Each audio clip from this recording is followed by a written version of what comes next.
And so, hi everyone, welcome. Good morning, good afternoon, good evening. My name is Monica Wambui, and I'm a senior associate at CLASP, and we are very excited to have you here, and also to see to be here to talk about this very important topic of energy efficiency. But before we get into it, I'll also invite my colleague, Mike, to introduce himself. Yeah. Great, thanks, Monica. Hi, everybody. My name is Mike Scholand. I also work at CLASP. I'm a senior advisor to the European office of CLASP. I'm based in London, but obviously I do most of my work in Brussels, supporting the European Commission's eco-design and energy labeling directives. So I'll be speaking for a few of the slides today, but Monica's going to be covering most of the content. Okay, thanks, Monica. Okay, thanks, Mike. So welcome again. I am Michael, as he's mentioned, works of our London office, and I work in Nairobi office. I think so. We'll jump right into the presentation. We'll kick off the presentation with a brief introduction to CLASP before we get into the heart of the topic. Is an international NGO whose mission is to improve the energy and environmental performance of the appliances and equipment we use every day, accelerating our transition to a more sustainable world. And so basically our tagline is efficient appliances for people and the planet. And so we do it briefly, but not expound on discuss them in the preceding slides. So we achieve this mission through energy and quality standards, policy compliance, testing and quality assurance, product labeling and consumer education, and product recognition, procurement, incentives and bulk buys, and global collaboration and knowledge sharing. Next slide. So we work literally across the globe. We focus on climate and clean energy access, and we work in over 50 economies, including the US. And we have our headquarters in Washington, DC, with regional offices and teams in Kenya, India, China, and Europe. So that's a very brief introduction to CLASP. And so now we can get in. And the first, this is where we have our first poll. Next slide, Mike. And I think the poll should be right. So there's a poll there where we just want to see, understand how familiar you are with the concept of energy efficiency. So there are a couple of the four. Please select one that is most applicable to you. And then in like a minute, we'll then show the results before we continue with the slides. Yeah. So the poll should be to your right. Yeah, so select one of the choices.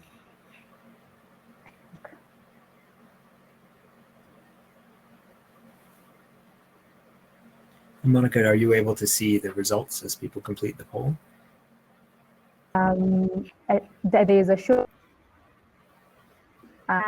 which I think, I don't know if we could show it to everyone before everyone has had a chance to vote. But yes, vote button. Okay. Okay, so I've gotten a note. Sorry, Mike. I realized, yeah, you're going to need to run all the polls because as I'm running the slides, I can't see any of the other content on the desktop. Yeah. Okay. Yeah, thanks. Sorry about that. No worries. Catalina says the poll is not visible. Is anybody able to see the poll on their end?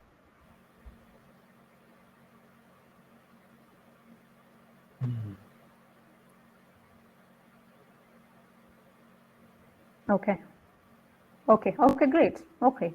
No. Oh, great. Then a couple of guys are able to see it.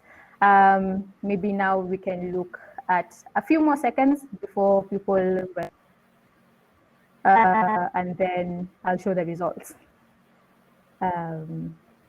So great. We have, we just gotten a notice of where the poll is. So if you follow the chat, you'll be told, you can see where the poll is. So there's a tab labeled polls at the top of the chat box. You should be able to find it there. So let's look at the results. The results.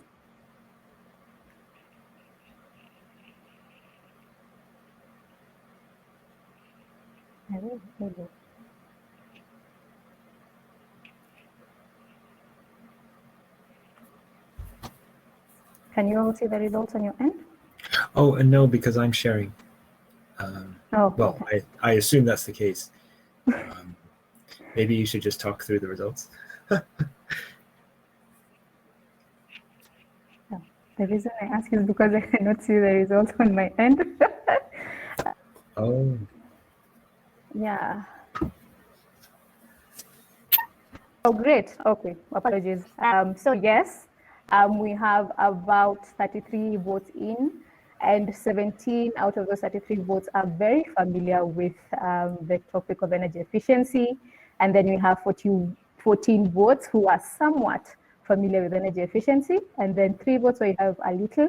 And then as it would be none, at least all of us have a semblance of understanding of what energy efficiency policy is. And I think that for me is very exciting. It's of a very interactive session to come. And so it's at this point that I invite you to drop any questions that may come up as we proceed with the presentation in our. And also, if you would like to flow through the Q&A section, and we'll address them as we go along. Next slide, Mike.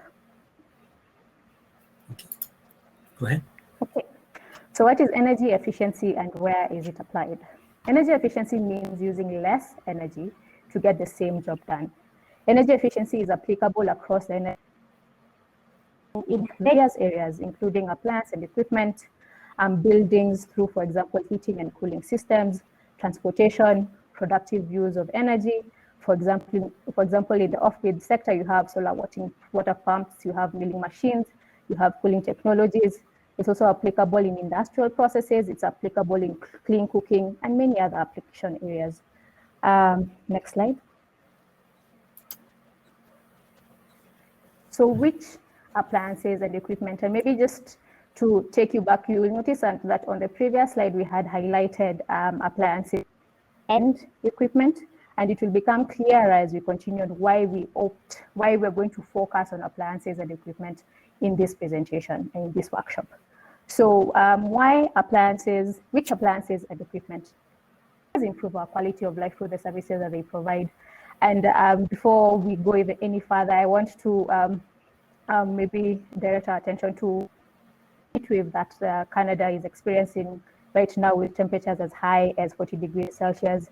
I was reading the other day about Jacobabad in Pakistan, where they experience temperatures as high as 50 degrees Celsius. And so appliances improve the quality of life through the services they provide. And some of these services, heating, lighting, entertainment, cooking, hot showers, really things that just honestly improve the quality of our life. And these appliances and equipment are used widely and globally. So have the same need for lighting, we have the same need for cooling. Maybe not same need, but we all need cooling in one way or another, heating and cooling in one way or another. And so policymakers tend to focus on appliances and equipment that provide the greatest climate and energy impacts. And this, you'll see to your right, is the lighting, space cooling, major home appliances, and industrial equipment. And maybe just to a piece of there is that just motors, electric motors use 45% of the global electricity. And so that is clear. With this kind of consumption or this kind of power demand from motors alone, it shows why policymakers would be interested in implementing energy or achieving energy efficiency for motors if you're going to have motors consuming nearly half of the global electricity. Next slide, Mike. We talked about what would attract policymakers to pursue energy efficiency. But in this slide, we draw it closer to you and as a consumer, and also and so it's at this point that I invite you to think about the bulb that you may have in your house and think about transitioning from whatever you have to a technology that is even more efficient. And so what that does is that you reduce the consumption. When you transition to a more energy efficient bulb, then you reduce its consumption. consumption. And then just not think about the bulb in your house, but think about maybe all the bulbs maybe in your apartment or in your estate. And then on aggregate, then the overall energy use is reduced. And then what impact does this then have on the power utility? This fuel consumption in the power plants and reduces the need to build new ones. To bring it closer home, once you have transitioned old bulb that you're using to one that is more energy efficient, that you have household savings because you're going to be paying less money for your electricity bills. It will also mean that you'll have increased grid reliability because the power demand on the utility is decreased, and so you have less blackouts and brownouts, and so the quality of electricity that you receive is much better, is more reliable. And then they save national investment. If utilities are not, or rather if the utility that you already have in place, is sufficient, then the money that would have otherwise been used to expand it or to build new ones is then redirected to other sectors. Then you also have market protection. The thing with energy efficiency standards is that once you adopt them, then you're definitely going to cut out some products in the market. And so what would happen if you not have energy efficiency standards in place is that you'll have unscrupulous manufacturers who then take advantage of that gap in regulation in your country to then dump these products in your country. And so adoption of energy efficiency and energy efficiency goals would protect your market. And then you have increased productivity and positive economic impact. And last but not least, you have reduced emissions to meet climate change goals. See more, like we'll see how these benefits come to play through some of the case studies that we've put together for this workshop. Mike, next slide. And I think it's here that you take us through this case study, the first case study for the day. Sure. Thanks, Monica. Yeah, so this was a case study just to look at the issue of appliance and equipment energy efficiency standards and how significant they can be in terms of reducing the CO2 emissions from a country. So this is a case study of India, and this study looked across the CO2 savings opportunities, and this was done in 2018. And you can see here that the orange part of that donut disc is highlighting the appliance and equipment energy efficiency portion, and it's essentially 50% of the CO2 savings potential in India. So it's a massive opportunity, and essentially is equal to the savings potential from the industrial, agricultural, and transportation sectors combined. So as Monica is saying, this is why CLASP really focuses on this sector. Advancing the efficiency of appliances is very important to helping countries achieve their carbon reduction goals and to keep the planet to 1.5 degrees warming. Okay, back to you, Monica. Thanks, Mike. So we have a second poll. Why is energy efficiency important to you? Two choices there, but we have a third choice where it's other, and if your choice is other, please feel free to type in the chat why energy efficiency is important to you. Is it cost savings? Is it because there's climate change mitigation? Or why is energy efficiency important to you? So a minute for that.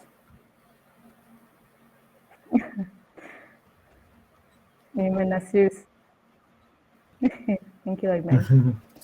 Good answer.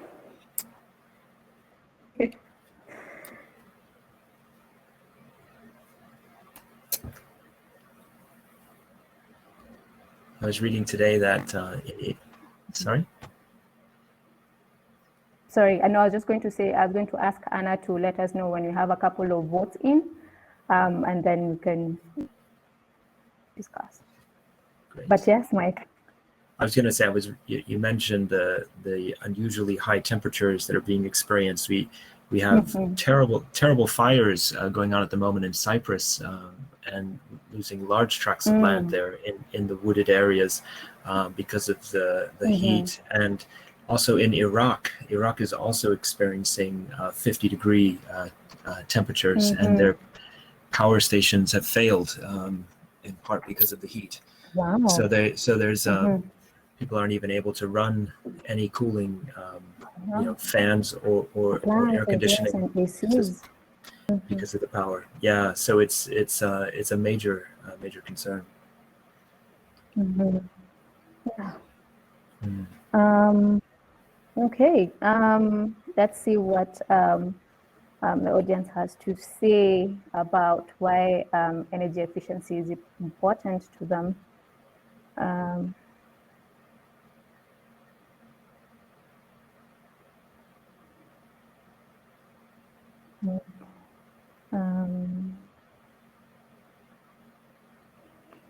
Anna, can you see the results on your end?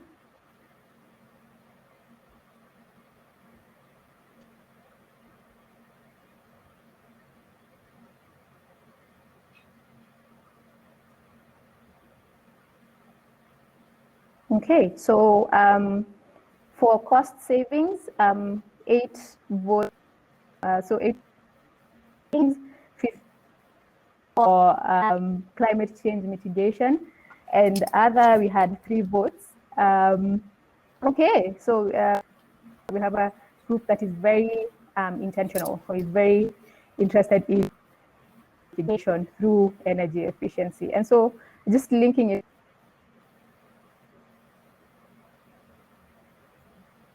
about benefits. So both of them are important, and it's interesting to see that for the audience, climate change mitigation is key for them. Maybe to go back to the chat, Ali Rez.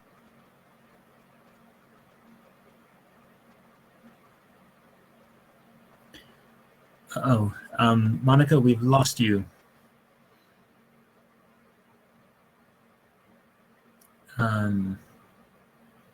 Monica?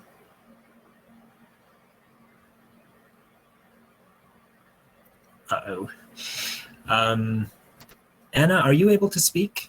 Because if I stop sharing, let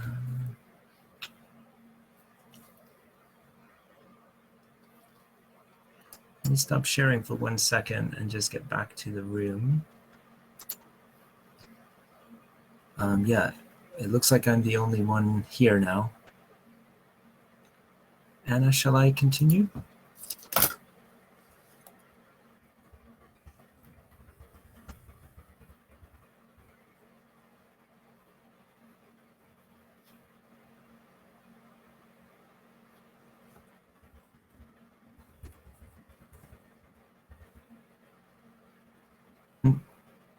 Anyone else here, Monica? No, okay.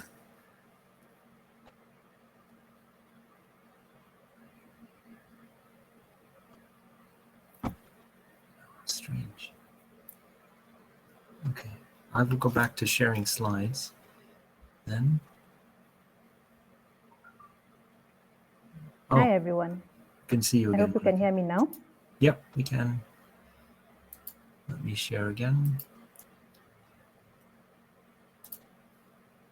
Okay, so we were up to this slide. Okay. Should I go to the next one? Apologies, everyone. Okay.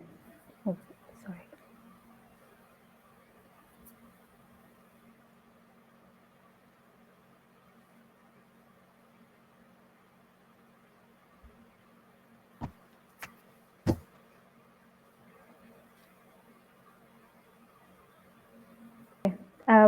Mike, can you hear me?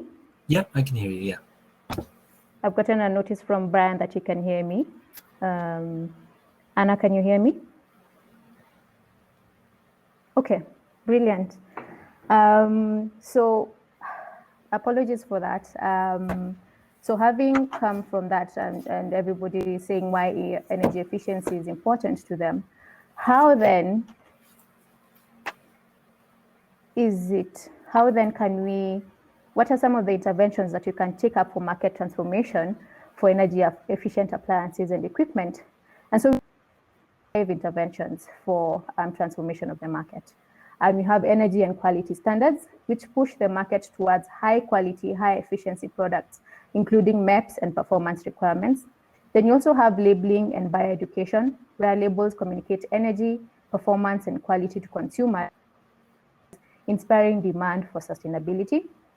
You have incentives and bulk procurement, which accelerate market saturation of high quality, high efficiency products and reduce market risk. Basically, they encourage mass adoption. Then you have compliance and quality assurance, which ensure products meet the standards and perform as promised and level the markets. And finally, you have the global collaboration and knowledge sharing, which leverage cutting edge and collective knowledge and forge productive partnerships. And I want to say that the Vienna Energy Forum is a pretty good case in point or example of opportunities for global collaboration, bringing all of us together from different parts of the world to share our experiences with energy, with clean energy, with energy efficiency. And so thank you, Vienna Energy Forum. And yeah, let's take advantage of this to also just collaborate and share knowledge. Next slide, Mike. So what are energy efficiency standards? These are regulations that improve the efficiency of appliances and equipment by prescribing minimum quality and performance requirements. And you have two, we'll focus on two, the minimum energy performance standards and prescriptive standards. Minimum energy performance standards, regularly referred to as MEPS, set minimum efficiency or maximum energy use, which all products placed on the market must achieve. MEPS specify the energy performance, but not the technology or design. Then you have prescriptive standards, which require that a particular feature or device be installed in all new products to achieve a higher efficiency. And for example, you have the variable speed drives. Side, you have the cover photo of model regulation, energy efficiency requirements for electric motors published by UNEPS, United for Efficiency, regularly known as U4E. Yeah, and then next slide, Mike. Okay. So then what are energy efficiency labels? Energy efficiency labels are fixed to products that describe energy performance and other parameters. Labels empower consumers to make informed purchasing decisions. And we talk about two types of energy efficiency labels. You have endorsement labels, which are essentially seals of approval given according to specified performance. And right to your right, you can see the Energy Star, which is an example of an endorsement label. And then you also have comparative labels, which allow consumers to compare performance between products using either discrete categories or on a continuous scale. And that is that label that you can see to your far right, which has the green bars. It just has that range of colors, which then define or sort of inform the consumer of what is the performance or what they should expect from this product. And that small bar, the 280 kilowatt per hour annum, then tells you as a consumer that this, let's say if it's a refrigerator, this is what you should expect this refrigerator to consume annually. Next slide, Mike. Yeah, and just one other thing to point out is the European slide, in terms of informing and empowering consumers, it includes information at the bottom there, which talks about the capacity of the refrigerator. So this one is 155 liters for the fresh food portion. And then for the freezer portion, it shows that it's a 4-star freezer, that's a 54-liter capacity. And then the sound that it makes when it's running. So that's been measured at 38 decibels. So it is very much... Are you able to move to the next slide? Oh, are you guys able to hear me? I'm worried now. Were you able to hear me? Which is our second case study. Yeah, I just want to check and see if people are able to hear me. This is very strange because I keep losing. You can, yes. Okay, thank you. Thank you, everyone. Sorry to keep jumping around. So yeah, so that's all I wanted to add about what Monica said on the label, is that it is about empowering consumers and giving them information to inform the purchase decision at the time and the point of purchase, whether it's online or in the store. So this was to say, 60%, I actually calculated the number based on the votes that Anna gave us on the poll. 60% of you are interested in energy efficiency for climate reasons. So this is an interesting study that was prepared by CLASP and Lawrence Berkeley National Lab, LBNL in California, looking at the CO2 savings potential for appliance efficiency standards. And they quantified, this is just for the 18 major economies that are part of the SEED program, which stands for the Super Efficient Equipment and Appliance Deployment Program, SEAD, which sits within the context of the Clean Energy Ministerial, which is a G20 initiative to promote efficiency and to get the energy ministers focusing on energy efficiency. So I'm sure many of you have heard of SEED and the Clean Energy Ministerial. So this quantified the savings potential from the energy efficiency standards that were passed between 2010 and 2015, and it was around 0.5 gigaton of CO2 savings that are expected from those measures but in the year 2030. This is very substantial. And then the question was asked, well, what are the NDCs, the nationally determined contributions that countries are looking to make to reduce their CO2 emissions? So these are NDCs that countries are making to the climate convention, to COP26. And the amount there is 3.3 gigatons. So that was the target. And the calculation, if the, just to make sure I get this right, if the best technologies already available on the market today are adopted, a further 1.5 gigatons of CO2 savings from appliance efficiency standards could be captured. So roughly just a little short of half of the CO2 savings, so 45%, I did it there, 45% of the NDC CO2 savings could be captured from appliance efficiency standards. So very, very substantial opportunity here. Okay, and now back to you, Monica. A poll. Monica, are you able to hear me?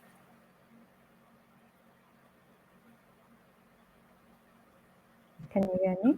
Yep, we can hear you now. Yeah, go ahead. Brilliant. Right on time for our third poll, where we work about labels and standards. We want to see how have you encountered an energy efficiency label or bought an appliance with an energy efficiency label? So this is a two-part question. If you do answer yes, there's a proceed apply a question where we ask, well, is it a refrigerator? Is it a television? Is it on an AC, or is it on a lighting product? So yes, a minute or two to the audience to respond to this poll. And Monica, just being conscious of time, we're up to slide 14. Okay. Yeah. Okay. Then we'll and we'll move a bit fast. Okay. So much material to cover. A lot of it. Okay. So in the interest of time, maybe we can see the result. First question, whether have you encountered an energy efficiency label or bought an appliance with an energy efficiency label? Yes, 88.9% of our audience have actually encountered an energy efficiency label, and only 2%, only 2 of our audience, or 2 of the voters, have not encountered an energy efficiency label. And 17 people who voted yes. Let's see what they encountered a refrigerator. Takes it. It would seem that out of the 17, which is now 20 actually, 20 votes now, 10 of them have encountered an energy efficiency label on a refrigerator. Interesting. And the next on that line is on an. Okay, thank you everyone again for participating in this poll. On to our next slide, Mike, where we have just a couple of energy labels from across the world. So you have from South Africa, Mexico, from Germany, that's an endorsement label. That third one, you have another comparative label from Norway, and that last one, that top to your top right, is from Ghana, and then to the bottom, on the bottom right, is from Kenya. So just a couple of energy labels and from around the world for all of us to see. Okay. So how then do we go about adopting the different interventions that we've talked about, from the standards and labels to the bulk buys? And so there are various interventions, as mentioned, that can be introduced as the market grows and develops. Each of these market interventions plays a role in accelerating adoption of more efficient technologies, and policymakers basically will follow the technology and market maturity. Our procurement introduced based on voluntary performance standards. Mandatory performance standards and labels should only be introduced once the market is ready. And so that's what you can see on that graph, where you start with voluntary standards, and then you integrate that with tax breaks and incentives and green public and bulk procurement, which basically support mass adoption or getting more of these products into the market, and then transition. These standards that you adopted initially were voluntary, but they do become mandatory, but it's only once the market is ready. Next slide, Mike. Okay. This is one of my favorite slides when talking about standards and labels and how they push and pull the market. And so for a generic household product, a market with no policy measures is likely to have a normal distribution of some low, some high, and with a bulk in the middle. This unregulated market is represented here by the classic bell curve, so what you can see right now. And then when MEPs are introduced, generally the bottom performing 30 to 40% of the market is eliminated, and manufacturers of those banned products often modify their production lines. They develop models that just meet the minimum requirement. So this is represented by the spike in sales volume that you can see in that red, that the spike in sales volume at the minimum threshold.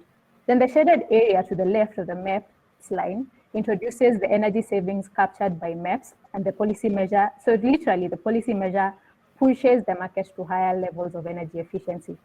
And then you have 2 and 3, where you have the labels and the energy and endorsement labels. So through these labels, consumers are informed about the relative cost at the time of purchase. They will factor that information into the purchasing decision, usually resulting in a purchasing increase in more efficient products.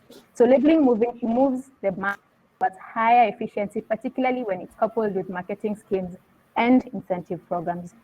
So really, overall market transformation happens through these policy instruments, which are compatible and complementary. So they work together to push and pull the market, engaging suppliers, retailers, and consumers in achieving the government's policy objective of market transformation. Next slide, Mike. So having just talked about energy efficiency standards and labels, let's look at the journey of energy efficiency policies globally. And so the first minimum energy performance standards were enacted in 1977 by the US state of California for refrigerators and air conditioners. And the first national standards in the US were in 1987. Then these programs 125 residential, commercial, and industrial. Standards and labels programs have expanded rapidly over the past decade. And you can see there from 2001, there's just been this spike in the number of standards and labels policies that have been adopted globally.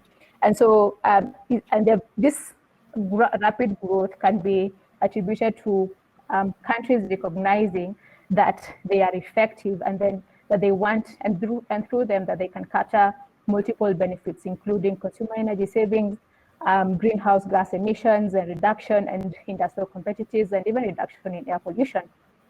And so really, to say what you can say about this growth that we're seeing in adoption of energy efficiency policies is that while product efficiency policies have been implemented for the most commonly used products in a number of countries, to the poll where we saw that most of our audience has seen a label maybe on a refrigerator, so that's like most commonly used products.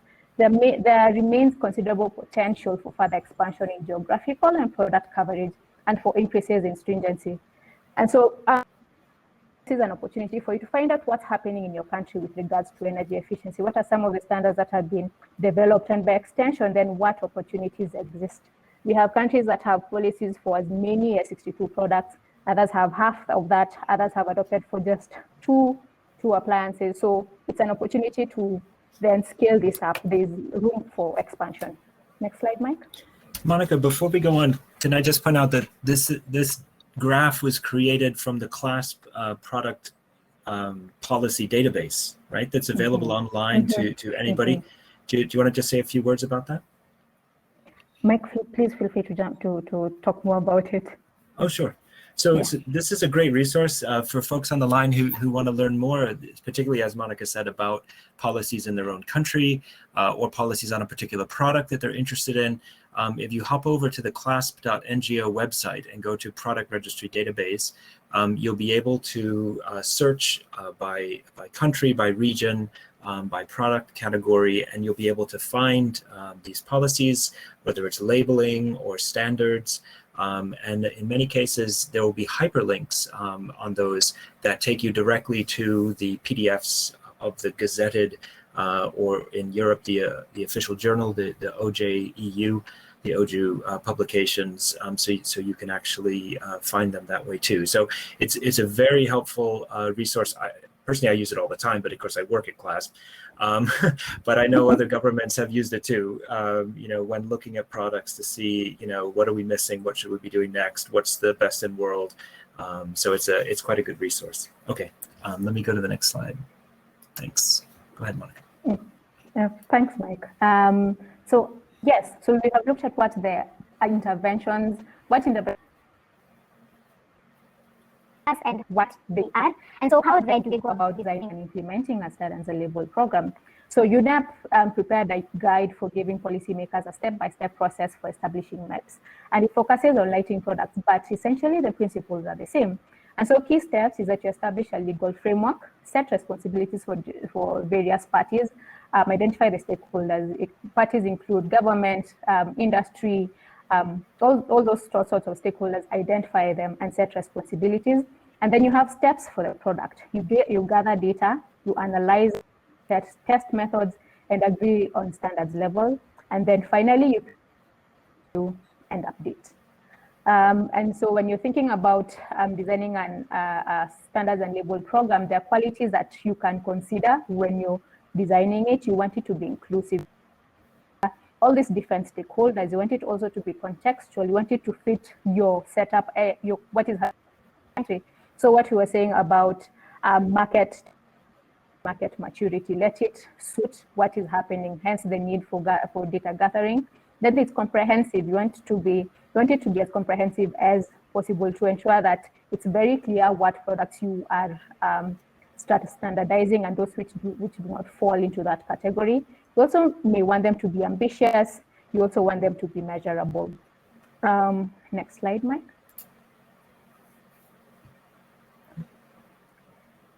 So once you have designed it and you have adopted this standards and label program, they then compliance so that these standards that you have adopted actually transform the market. So just what we're saying there, once your policy becomes a law, you have to police it. And so basically to ensure that companies follow the law, and this mechanism is what we're referring to as compliance. And so compliance happens in two levels. Level which is foundational, and it happens through conformity assessments, market surveillance, and enforcement of measures or punitive measures for not complying with the regulation. And then it can also happen at the regional level, but this is only to strengthen this at the national level.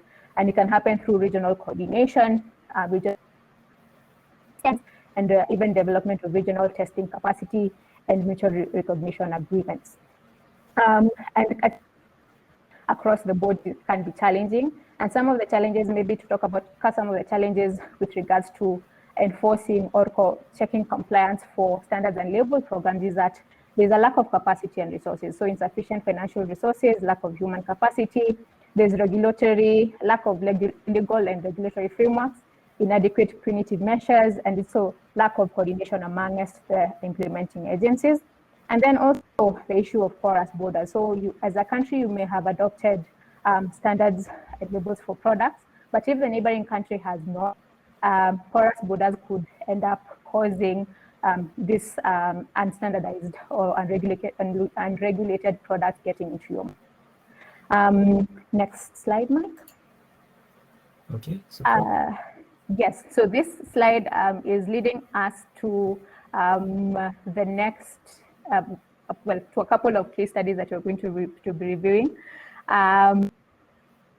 Let me just activate that poll, and it's a pretty direct question. So there's no single solution for climate change, but the following four options is more effective than the others. Which is it? Is it to build more wheat farms? Is it to eat less meat worldwide? Is it to improve air conditioner performance? To mass transit? cast your vote now. Cast your vote now. Yeah. And the response coming soon in a few minutes. Yeah. Yeah, it's a quick election. Don't have to Okay. wait a few days. In the interest of time, so we have 7 votes, 41.2% saying that it's transit. We have 35.3 who performance. There is 17.21% who now say eat less meat, while and then final 5% who build more wind farms. Okay, so this is constantly changing as people throw in their votes. But Mike, yes, please feel free to jump in. Yeah. Which one is it? I actually don't know. This is your poll. It's actually to improve air conditioners, and Okay. that's the first thing that you talk about in the case studies. Yeah. Ah, okay. So that's why, okay. Got it. So air conditioner sales worldwide. You can tell that Monica and I communicated on that poll very, very smoothly. Yeah, so this was a study that the International Energy Agency in Paris, the IEA, put out looking at the future of cooling. And air conditioner sales have been rising and are projected to rise significantly over the next few decades. And any of you who've owned an air conditioner will know they do use a lot of power. And some of the reasons, some of the factors driving this growth include the rising temperatures, as we were talking earlier. Household incomes are increasing. There is an expansion, obviously, in population on the planet, and a drive towards urbanization as well. So all of these factors are pushing up the demand for air conditioning. And by 2050, the expectation is that 2/3 of the world's households could have an air conditioner, and the IEA is saying that China, India, and Indonesia together will account for roughly half of that total number. So just those 3 countries alone will be very, very significant. So that's the forecast. And now looking at the savings potential here for the intervention, you can see what we have on the y-axis on the right is terawatt hours. So that's the amount of energy that's consumed to run air conditioners globally. And you see that's been rising for the last 3 decades, approximately doubling since 2000. And the projection is to double and in fact triple going forward out to 2050 in the baseline scenario. So the IEA developed two scenarios. One is to reduce energy needs for space cooling by 45% compared with the baseline scenario. So that's the dark blue area. You see a 45% savings there using MEPS. And then they can go actually even further if you add the additional savings potential by adding measures such as improving the insulation of buildings, so the building envelope improvement, and using better windows as well. That will complement the savings, reduce the need for air conditioning internally, and drive even more savings. So IEA is saying over the next 3 decades, through appliance efficiency measures and through building performance measures, you can hold the demand for air conditioning flat. at around 2,000 terawatt hours per year, even while you have the demand for cooling going up as much as it's shown in this graph. So very, very positive finding for the opportunity for efficiency. And that's why you can tell Monica and I are so passionate about this. This next case study is on lighting. And this is a case study from India.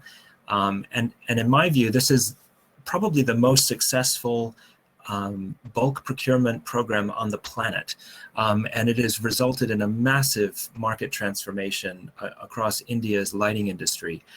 So starting around 10 years ago, the government got together with the private sector and formed something called the Umjala program. And I'm not going to try to pronounce that, but it is written or pronounce the Indian words for it. But you see here, what it essentially is a program that is meant to move the country's lighting market towards LED products. And over the last decade, they put out bulk procurement tenders. They had a specification that suppliers had to meet, and they had price targets, and they handled the distribution themselves. And they were able to really bring down the first cost of LED lights, much more so than we saw here in Europe. They had been selling for less than $1 US 3 or 4 years ago. And we don't even see that price yet here in the UK.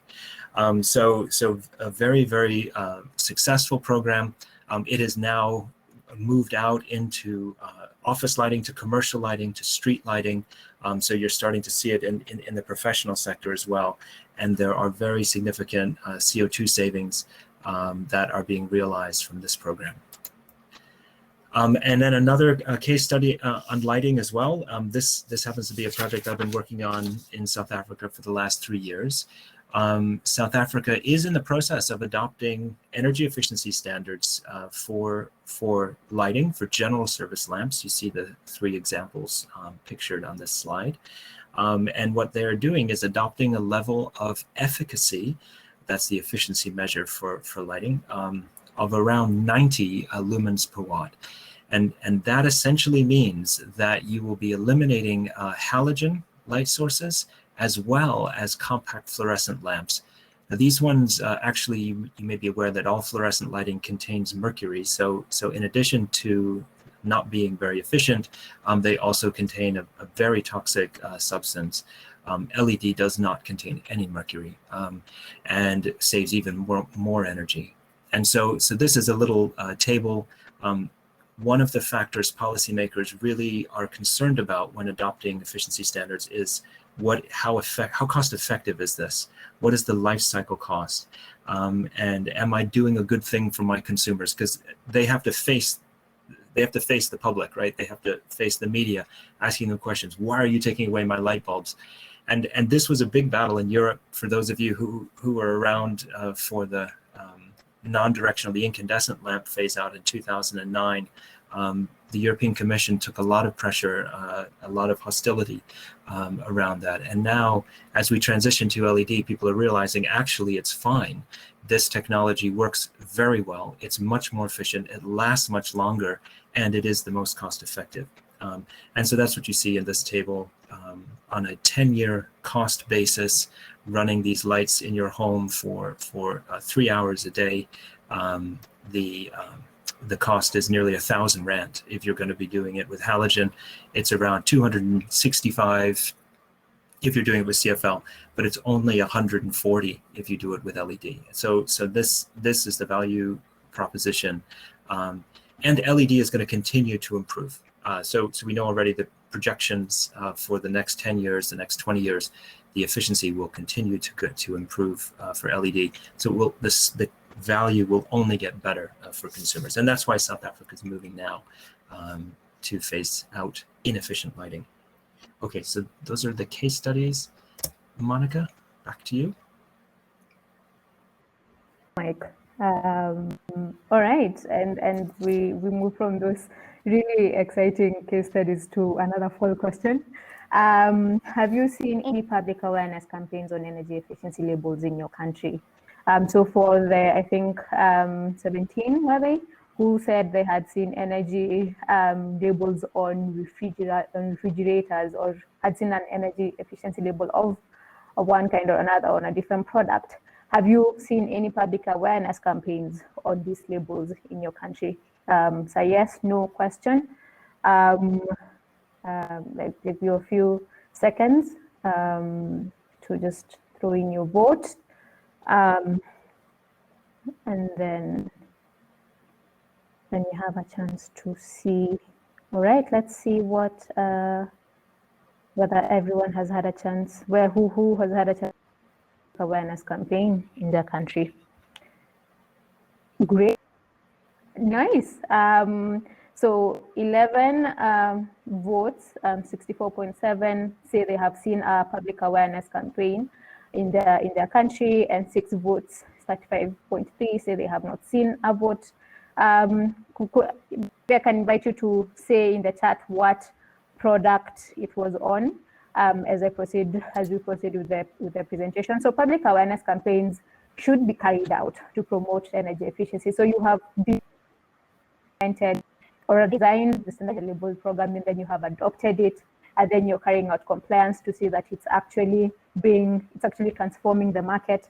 But then people also need to know about it, hence public awareness. And you can do that through various means of communication.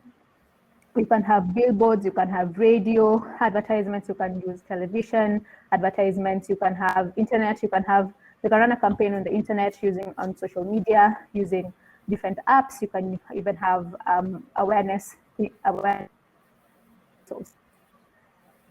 on retailers, installers, utilities, who intentionally talk to the consumer, telling them about energy efficiency interventions that are taking place across the country. So we had some 2 videos which we had hoped we could watch, but looking at the time, we may be short of time. But Ghana integrated an awareness into a soap opera, and you can find that in Ghana. I think if you search energy efficiency soap opera, you'll find one. And then also in Israel, they ran a national awareness on water efficiency while they were facing a water shortage. So yes, please feel free to jump onto YouTube to see some of these videos. I'll put them in the chat. Yeah, I'll put them in the chat. Yeah. Yes, Catalina. Mike links onto the chat. Okay, hang on. I'm not sure it's copied it. Okay, let me do the next slide so you can speak to that. Okay. Yeah, go ahead. Okay, and we have one case study that we will look at on this on awareness conversation. And so in 2019, the first national energy label for domestic refrigerators, freezers, air conditioners, and electric motors became mandatory for all products sold on the Kenyan market. However, both consumers and retailers had limited an understanding of the energy label. And so CLASP, in collaboration with the Energy and Petroleum Regulatory Authority, designed and ran an energy label consumer awareness campaign. The campaign focused on the label for these 4 product categories, but also established brand recognition around the Kenyan efficiency labels for any subsequent campaigns on other products covered by energy performance standards. So prior to launching the campaign, CLASP, in collaboration with EPRA, so that's the Energy and Petroleum Regulatory Authority, and local surveyors conducted a comprehensive baseline survey. And the survey focused on factors consumers consider when they purchase a refrigerator and awareness around the energy label. The team then used these findings to design campaign materials and messaging. And then the digital campaign was implemented between October 2019 and then at the end of the implementation period, they carried out a second survey to understand then how the findings from the first survey had changed. And this is what we're presenting here. So if we look, only 34% of people surveyed had seen the Kenya energy efficiency label. But then post intervention, 9% of respondents said that they had seen the energy efficiency label. And the intervention was really, as mentioned, a multimedia awareness campaign that was run over 6 months. And then this 59% of the respondents, 50% seen the energy efficiency label on an appliance in the store or online, and then 31% had seen the label online through the social media or ads that were being put out through Facebook, Twitter, Instagram, Google ads, and other combination of this. And then we also asked if they knew what the label meant. So initially, when we put that question to the respondents, 15% only knew what it meant. But by the end of the 6 months, 28% said that they did understand. So all this, I think, the point of this case study tell us was to show us that there's a need to carry out awareness campaigns so that the consumer, because most times the consumer is the end user of this product, so they need to be aware of what is happening, what benefit energy efficiency or this label energy efficiency poses to them, and how then they can interpret these labels. Next slide. Yeah, so which is our final, this is our final poll question, and it's asking whether you think evaluation of energy efficiency programs is important. Maybe you can talk to that while I paste the links into the chat, because I'm conscious people may have to jump to the next. Yeah. So as we evaluation of any energy efficiency program is vital, and you can carry it out in 3 parts. You review the effectiveness of the program, and if there is actual compliance to the MEPs. Then there is measurements, where you assess the program impacts in difference to the benefits targeted at the onset of the MEPs development and adoption. And finally, improvement, where you determine the appropriateness and relevance of the MEPs that were adopted, and then take action to refine, improve, and use the findings to inform other programs and strategies. Yes, that's it. Thank you, everyone. We are sorry for having rushed through those final slides, but it would be great if you also got a chance to attend the other sessions. Thank you. Yeah. And please, I don't know if people can stay on a little later. We certainly can. If people want to post some questions in the chat about anything that we said regarding the case studies or any aspects, we can stay online. So feel free to put some questions in. Thank you very much. Maybe as we see people are staying on, we can talk about some of the comments from the audience across during the presentation.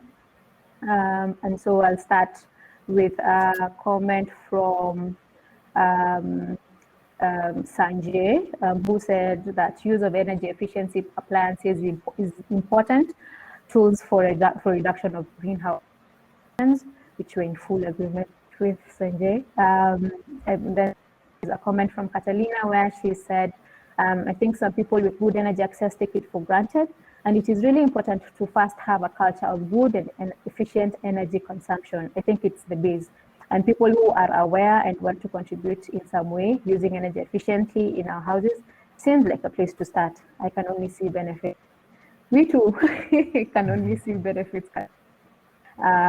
It's only how, depending on how aware we are, that we'll also put across that need and say that we want energy efficient products in our houses for our TVs, for our lighting.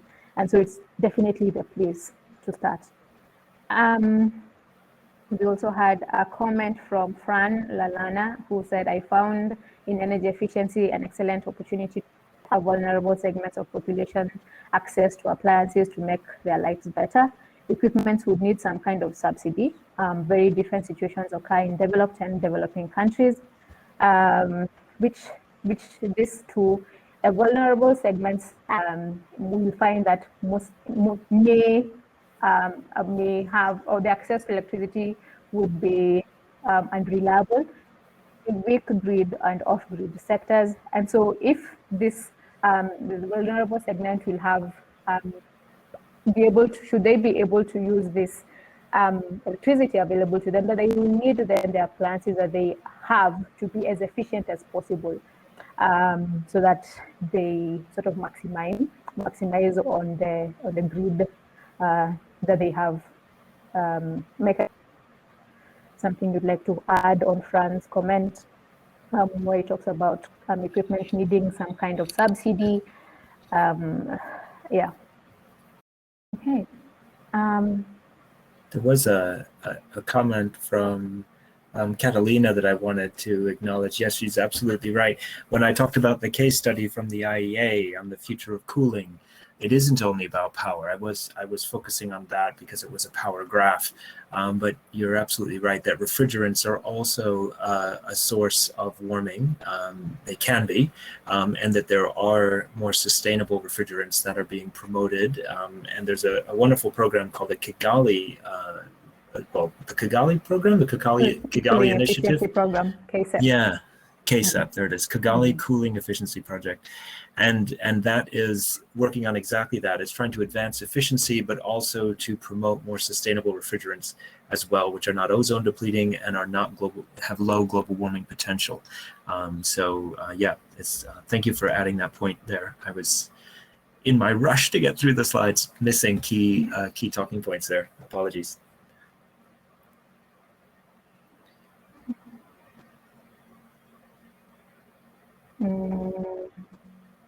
Yeah, and then we also had Remy Yakub, who was commenting on Katharina's comment. Does energy efficient light bulb count? And it indeed does. And so he's just saying, I definitely, especially from a consumer's point of view, it will cut a bit from the electricity bill.